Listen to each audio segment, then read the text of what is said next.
지금 야당의 복잡한 사정은 제가 말씀드렸고 여당도 지금 사정이 보통 복잡하진 않습니다. 자, 총선 대선을 여당이 어떻게 치를 건가? 자, 김무성 대표는 오픈 프라이머리를 하겠다 이야기를 해왔습니다. 그러다가 오픈 프라이머리가 야당이 선택하지 않음으로써 좌절되자 지난 9월 28일 날 문재인 대표를 만나서 모바일 안심번호 국민공천제를 실시하겠다고 이야기를 했습니다. 그러니까 당내에서 친박이나 반대 진영에서 거센 반대가 나왔고 청와대도 불쾌감을 토로했습니다. 그러다 보니까 김무성 대표는 당내에서 공천 룰을 정하기 위한 공천특별기구를 가동을 하겠다 이렇게 이야기를 했습니다. 그래서 공천특별기구를 어떻게 가동할 거냐, 누가 위원장을 맡을 거냐, 뭐뭐를 이야기할 거냐, 자 거기에서 전략공천을 할 거냐, 안 그러면 지금 우선 추천 제도를 활용할 거냐, 그리고 공천을 하는 데 있어서 예를 들어서 모바일이 안 된다면 그 다음에는 얼마로 할 거냐, 즉 국민과 당원의 직접 투표와 국민의 비율을 어떻게 할 거냐, 이런 부분에서 논란이 제기되다가 그 다음에 다른 논란이 이렇게 되면서 여권 내부의 분쟁은 국회 일정 따라서 좀 연기되었습니다. 그러다가 최근에 황진화 사무총장이 공천관리위원회를 만들겠다.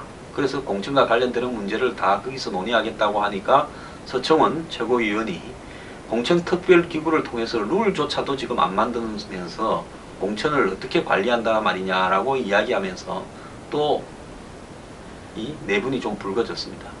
그러다가 지금 선거구 획정도 안 된 상태에서 예비후보는 어떻게 등록을 해야 되는 것인지 여러가지 혼란한 부분이 한두 가지가 아닙니다. 이 속에서 대통령은 배신의 정치도 이야기를 했고 진실한 사람을 뽑아달라는 이야기도 했고 국회를 심판해야 된다 이야기를 했습니다. 그러면 친박 친이계가 합의를 해서 원만하게 공천을 갈 거냐, 아니면 일각에서 지금 노는 이야기처럼 청와대와 친박이 친이에 대해서 사정을 구성하고 있다, 뭐 이런 보도도 있었습니다. 주간한국이 보도를 했는데요. 좀 이따가 뭐 재밌는 이야기 하나만 소개해드리고 하겠습니다만은, 그러면 지금까지 친박 진영이나 청와대가 포스코라든지 뭐 자원외교라든지 방산비리 이런 부분을 수사를 1년 내내 했는데 과연 사정이 제대로 되었느냐, 이것이 관철될 거냐, 그런 부분에서 의구심을 가진 사람도 많습니다. 친이계 핵심은 총선을 앞두고 구 세력과 여러가지 뭐 이 자금도 결집하고 있다, 이런 소문도 나고 있습니다. 그래서 친박계는 이런 어떤 부분에 대해서 긴장을 하고 있는 것 같고요. 그래서 이 청와대는 총선 전에 여러가지 인재들을 갖다 확보해야 되는데 인재난에 봉착했다, 이런 이야기도 있습니다. 자, 이런 이야기 속에서 하나 이제 재밌는 이야기들이 언론에 보도된 내용이니까 하겠습니다. 유상봉 한바 비리라는 이야기가 있었습니다. 이것은 뭔가 하면 2011년에 발생한 이 한바 비리, 한바라는 것이 뭡니까? 그 공사장에서 이렇게 가설 건물 만들어서 공사장에서 일하는 사람의 밥을 해주는 부분인데요.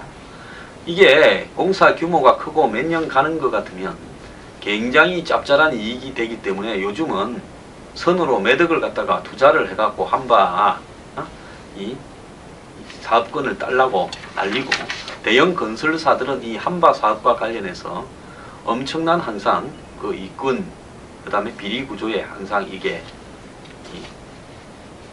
언제든지 터질 수 있는 위험 요인으로 이렇게 나와 있습니다.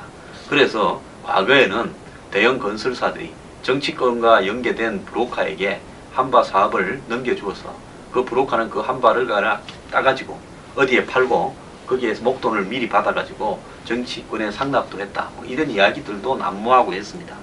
근데 2011년에는 이런 게 하나 제대로 터졌죠.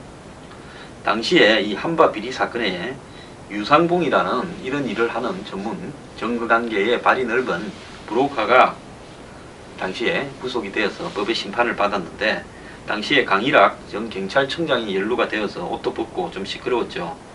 그런데 유 씨는 이 정관계에 로비를 하면서 리스트를 관리해 왔는데 자신을 구속할 경우에 자기에게 돈 받은 정계 인사를 다 폭로하겠다고 큰 소리를 쳐서 정관계가 다 긴장을 했다, 이런 이야기도 있었습니다. 그런데 이 유 씨가 최근에 자신이 알고 지내던 전현직 공직자들에게 편지를 보내서 한바 운영권 수주를 위해서 청탁한 것으로 알려져 뒷말이 무성하다는 겁니다. 자, 이분이요. 그때 아마 처벌을 받아가 지금 교도소에 있을 건데 또 전현직 공직자들한테 편지를 보냈답니다. 유 씨는 일부 공직자에게 자신이 준 돈을 돌려달라고 협박성 편지도 보냈고 채권들에게 전현직 공직자들을 만나서 돈을 받아오라고 지시를 내렸다는 겁니다. 자, 이 말은 무슨 말인가? 내가 니한테 얼마 줬으니까 그때 내가 교도소 가고 이랬으니까 돈 내놔라. 이 이야기를 지금 하고 있다는 겁니다. 특히 이 편지는 유 씨가 서울구치소와 성동구치소, 부산구치소 등에 수감되어 있던 시기에 밖으로 나간 것으로 드러나 적지 않은 논란을 일고 있는데 유 씨의 편지에 언급된 인물은 모두 347명이고 이 중 전현직 공직자는 116명, 고위직 공무원 92명 포함되었다는 겁니다. 현직 여당 국회의원, 전 광역자치단체장, 현직 경찰간부, 전 행정자치부 차관, 서울의 현직 구청장, 수도권 소재 공공기관장 등 각계 인사들이 포함된 것으로 알려지고 있다는 겁니다. 여기에 유씨 측 인사들은 편지에 언급된 이들과 관련해 유씨와 오래전부터 알고 지내던 사이로 유씨가 실제 로비를 벌인 대상들인 걸로 알고 있다.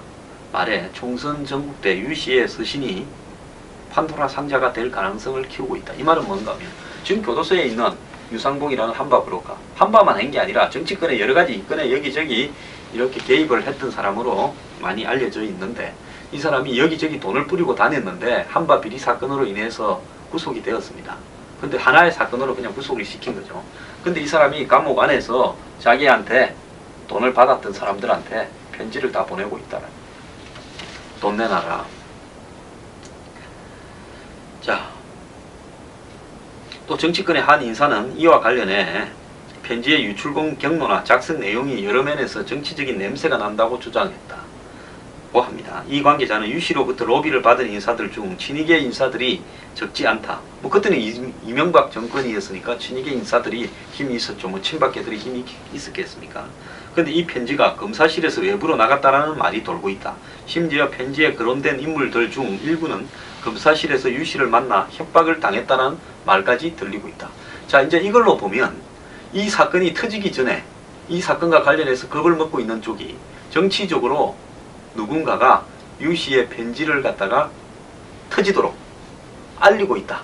즉 공작에 의해서 유 씨가 이렇게 하고 있는 것처럼 이야기를 하고 있습니다. 이 말은 뭔가 하면 나중에 터질 거에 대비해서 터지면 그때는 공작이었다라고 이야기하기 위해서 미리 지금 바리케이트를 치는 듯한 뉘앙스입니다. 검찰 주변에서는 유 씨가 수감 중 필요한 사람을 검사실에서 만났으며 그 자리에서 협박을 하기도 했다는 소문이 무성하다. 그가 이렇게 배려를 받을 수 있었던 것은 전적으로 검찰 수사에 협조했기 때문이라 이렇게 이야기도 합니다. 자, 이런 어떤 부분이요. 근데 실제로 이게 347명이라고 하면 참 대단합니다. 고위공무원이 무슨 92명이라고요? 자, 이게 사실인지 아닌지 모르겠는데요. 뭐 이게 어떤 의도에서 뭐 한쪽에서는 이런 것이 돌아다니는 것이 결국 총선 때 한 계파를 제거하기 위한 게 아니냐 이렇게 보고 있을 거고, 한편에서는 뭐 무관하다 이럴 거고 이런저런 이야기들이 오는데 어쨌든 이 한 언론이 보도한 내용입니다. 자, 이런 내용으로 보면 총선까지 여권 내부의 구도가 원활하게 돌아가겠느냐라고 봤을 때 합의를 해가지고 여권이 예를 들어서 오픈 프라이머리니 안심번호 국민공천이니 다 업된 걸로 하자. 그냥 현행에 5대5로 되어 있는 당원과 당원 대의원과 그 다음에 여론조사 비율을 그대로 하고 일부는 뭐 우선 추천 제도를 전략공천처럼 활용한다. 이렇게 해서 타협이 될 가능성도 있다고 봅니다. 근데 다른 한편으로는 타협이 되었을 때 자신에게 불리하게 타협이 된다고 생각하는 계층은 이번 총선에서 만약에 공천권을 사실상 좀 불리하게 뺏겨버린다면 총선 이후에 대선 도전이 불가능할 거라고 여길 겁니다. 그렇기 때문에 친이 친박이 각자가 가진 역량을 동원해서 총선에서 자신에게 유리한 환경을 만들려고 굉장히 발버둥을 치고 있다는 겁니다. 그래서 야권 내부는 분열로 갈 가능성이 있고 여권 내부는 이런 타협이 적당하게 이루어지지 않을 때는 뭔가가 폭발해 버릴 가능성도 있다라는 것이 지금 이런 유상복 한바 비리 사건에서 나타나고 있습니다. 자, 다른 한편으로 반기문 유엔 사무총장이 지금 북한을 간다. 자, 북한을 갈 때 그냥 가느냐? 뭐 박근혜 대통령하고는 이야기가 됐을 거다. 저도 그렇게 보고 있습니다. 뭐 그러지 않은데 친박의 진영에 대선 후보로 거론되고 있는 분이 전혀 무관하게 북한으로 갔다가 유엔 사무총장의 직만을 수행하기 위해서 북한과의 관계 속에서 뭔가 이용당하는 행태로 되어버렸다면 갈 이유가 없는 거죠. 이런 위험한 일을 할 이유가 없는 겁니다.